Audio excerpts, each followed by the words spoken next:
morning, good afternoon, or good evening, and welcome to this ASMR video. I hope you are all out here living life to its fullest potential each and every single day. On this channel, we've been over quite a few topics. We've done space, the ocean, history, but we've never ever covered our home planet Earth. So that's what I wanted to do with you guys today. In this video, we're going to be breaking down the evolution of Earth over time and kind of segmenting it into different categories chronologically as they happened, so it can give you a bit of a clear picture of what the life of planet Earth looked like. Obviously, it's an enormous topic, so it would be impossible to go over everything, but yeah, just thought it would make for a nice video for you guys. You can learn a thing or two along the way. Before we begin, if you're into ASMR, interesting topics, and in general just expanding your knowledge, then you've come to the right place, because it's all we do, and we upload 2 to 3 times every single week. So be sure to hit the subscribe button and hit the bell icon as well to be notified every single time we upload a new video. P.S. If you can hear the wind, I apologise for that. I mean, you might like it, but you might not as well. If you can even hear it, that is. It's just slightly windy today. So anyway, yeah, with that being said, let's jump right into today's video. Our first subcategory, geologic time. Geologists break time into geologic time. Eons are the largest unit on the geologic timescale, lasting 500 million to 2 billion years. Smaller units of time are eras, periods, and epochs. For example, we are in the Holocene epoch, which is part of the Quaternary period, which is part of the Cenozoic era. Oh, and by the way, guys, some of these words are super hard to pronounce, so apologies in advance if I butcher any. Which is part of the Cenozoic era, which is part of the Phanerozoic eon. Here we will explore planet Earth's 4 eons in broad strokes. So at this point, I'm going to pop an image on screen of what the Earth would have looked like around that time. Next, we move on to Hadean Eon, Hell on Earth. 4.6 to 4 billion years ago, the first eon in the history of Earth was the Hadean Eon. The Earth's surface was a molten ball of magma during this eon. The Hadean Eon was incredibly violent, with lots of major impacts from accretion, and it's still happening. Fear and our moon. One particularly noteworthy impact was when the planetary body Fear dealt a glancing blow to Earth, or the early Earth at least. Both celestial bodies were molten. When Fear hit Earth, Fear tore off a chunk of Earth's mass. Fear continued on her orbit, but the torn off chunk of Earth did not. As it cooled, this chunk remained in the Earth's orbit and turned into our moon. As with everything in geologic time, scientists are currently rethinking the creation of the moon, with some arguing that it wasn't Fear's impact. The Late Heavy Bombardment. The Late Heavy Bombardment marks the end of Hadean Eon and the beginning of the next eon, which is the Archean. The Late Heavy Bombardment was caused when gas giants Uranus and Neptune fled further away from the Sun. This change in our solar system gravity caused tons of asteroids, comets, and meteorites from the asteroid belt to be pulled closer towards the Sun and therefore the Earth. Tons and tons of these asteroids impacted Earth, Venus, Mars, and Mercury. These collisions made Earth gain mass and heat. We have no rocks from the Hadean Eon because the Earth was all lava. Scientists believe life couldn't have formed before the incredibly righteous time of the Late Heavy Bombardment. Makes sense. So, the Archean Eon, the origins of life, 4 to 2.5 billion years ago. The Archean Eon wasn't nearly as violent as the Hadean, but Earth was still wasn't a place you would want to visit. After the late heavy bombardment, the crust of Earth was able to solidify into rock rather than magma. Earth had no atmosphere, and the land was completely inhospitable. The first fossils, the first life. The first fossils of life on Earth appear about 4 to 3.7 billion years ago, during the first part of the Archean era. Of course, life was incredibly basic compared to what we're used to today. Viruses also appeared around this time. Some scientists think the relatively rapid appearance of living organisms on Earth, being only a few hundred million years after the planet itself appeared, is evidence supporting the existence of life all over the universe. The oldest fossils we know about are in Australia and date back to 3.5 billion years ago. Wow. Next subsection, photosynthesis begins. About 3.5 billion years ago, life figured out how to capture energy from the sun via photosynthesis. These ocean-dwelling microbes released oxygen and as a byproduct. However, this oxygen did not help create an atmosphere just yet. Instead, the high concentration of iron in the oceans reacted with oxygen, preventing it from escaping the ocean.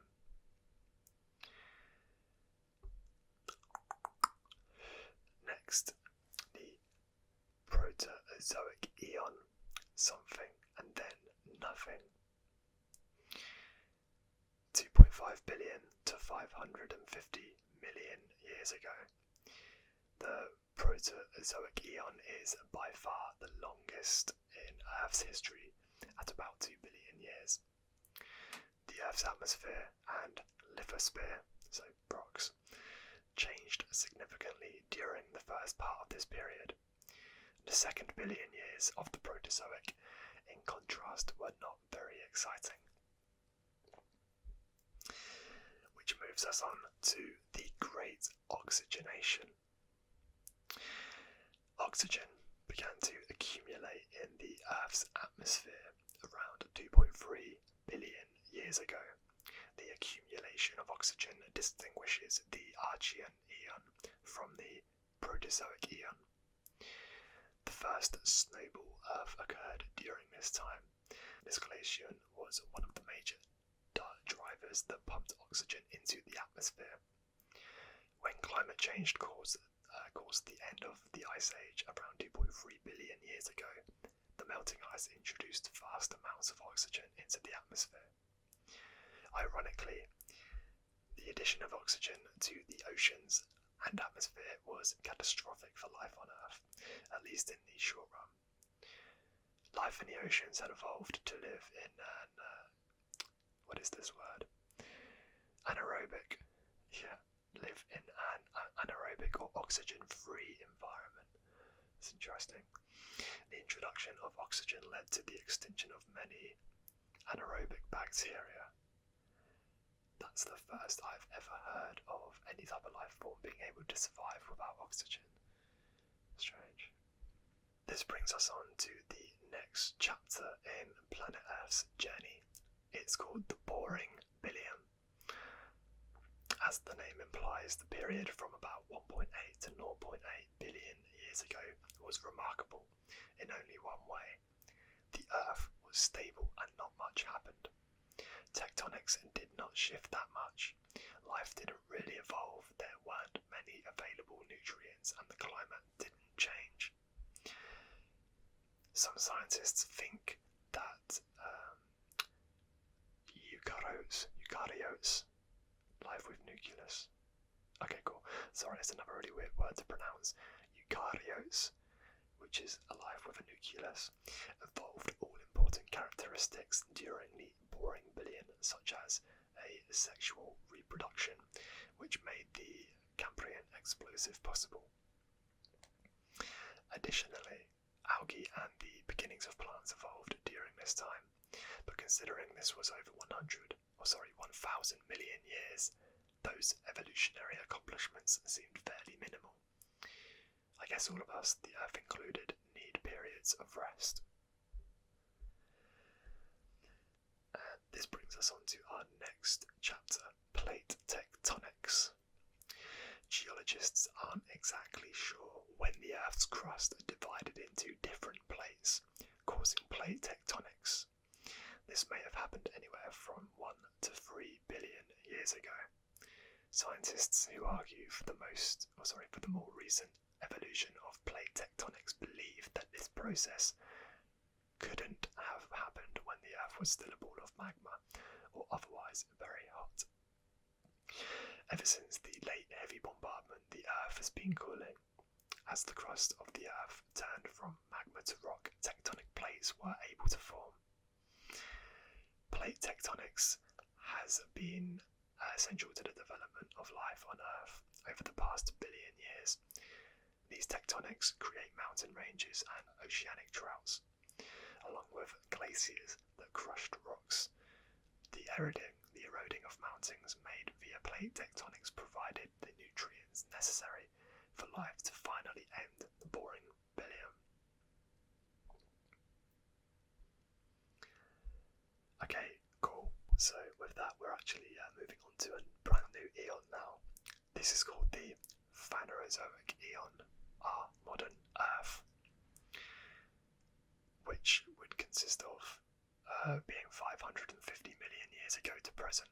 So all the nutrients pouring into the ocean from eroding mountains provided the building blocks for life to diversify. The beginning of the Phanerozoic Eon is marked by the Cambrian explosion. Tons of exciting life forms first appeared during this time. Importantly for us, the first animals evolved during this biological explosion. While we don't have fossils of the very first animals like, creatures like Hallucinogena and jellyfish give us clues into the first animals that swam. They were all sea dwelling, by the way. Here are just a few examples of new life that evolved during the explosion. Sea creatures evolved eyes and legs, mollusks appeared, predators evolved jaws and teeth, and worms evolved plume-like gills. Our next section, complex plants. So about 470 million years ago, plants finally made the move from the ocean to land. About 100 million years later, these plants began to resemble the plants we have today with roots, leaves and stems. Quick fun fact, grass hadn't evolved by the time the dinosaurs walked the earth. That's very interesting. You would imagine right off the bat that it would have. Anyway, actually I swear the Stegosaurus was a vegetarian and used to eat grass. Maybe I'm just imagining things. Who knows? So our next section, supercontinents, a crucial step in the history of Earth. The formation and breakup of the supercontinents Gondwana and Pangaea had massive impacts on the history of Earth. The size and landmass of locations in that landmass relative to the poles of the Earth and the volcanic activity on that landmass all contributed to the different climates of the Phanerozoic Eon. Up next, we have a fan favourite in dinosaurs, the Mesozoic era. Of course, dinosaurs are an integral part of the history of Earth and our current eon. Dinos evolved around 250 million years ago and dominated the Earth until 66 million years ago. You may recognise the words Triassic, Jurassic and Cretaceous. These are all periods of geologic time which are smaller than eras, which in turn are smaller than eons. Dinosaurs roamed during these three geologic periods, which together make the Mesozoic era. Mass extinction. Since the Cambrian explosion, there have been 6 mass extinctions, including the human-caused one happening today. Sorry, that was just in brackets. I didn't actually realise. Yeah, I guess you could argue that's true. Anyway, these extinctions were major events in the evolution of life because they culled down the number of species on the planet. Over the next tens of millions of years, new forms of life evolved from those that made it through the extinction, eventually leading to the world of life that we know today. The next stop on our journey, humans evolve. The Anthropocene. Some people speak of evolution as if the appearance of humans was the end goal of evolution. Evolution has no goals, and it will continue long after humans go extinct. We are merely a byproduct of natural processes. As demonstrated, if the age of the Earth was condensed into 12 hours, humans would appear 11 hours, 59 minutes and 58 seconds into that 12 hours. Our presence is very new to this planet. I actually remember hearing that fact as a kid, one that just kind of stayed with me. However, a history of Earth necessarily ends with the evolution of Homo sapiens because that's where we are today. Some scientists are fighting for the Anthropocene to become our present-day geologic epoch. This geologic period would start after World War II when the humans began to change the climate and create vast amounts of waste, especially plastic. Evidence for this new geologic period is the presence of plastic all over the world, which will eventually become incorporated into rocks and Earth's lithosphere. The rapid warming of the planet and the mass extinction event happening currently. Geologists as a whole haven't accepted the designation of the Anthropocene as its own geologic period, but that may change in the upcoming years. The history of Earth continues.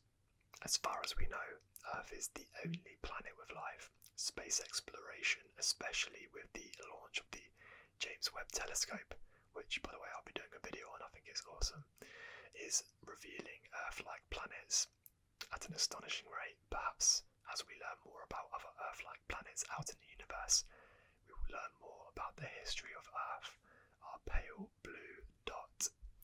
And with that brings an end to today's video. I hope you guys enjoyed it as much as I enjoyed making it for you. So what we have here, against all odds, a planet that breeds an abundance of life, is more than a miracle.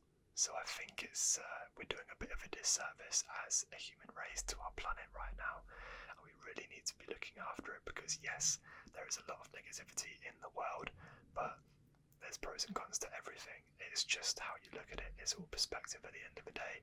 So there is a lot of beauty in the world. There is a lot to be happy about, and just above everything, just all you have to do is remind yourself how small we are in the bigger picture and how lucky we are to be here living this life right now. We really are here for a blink of an eyelid in the bigger picture.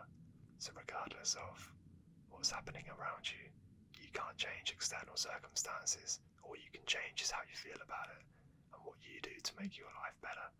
So, sorry if I got a little bit deep there.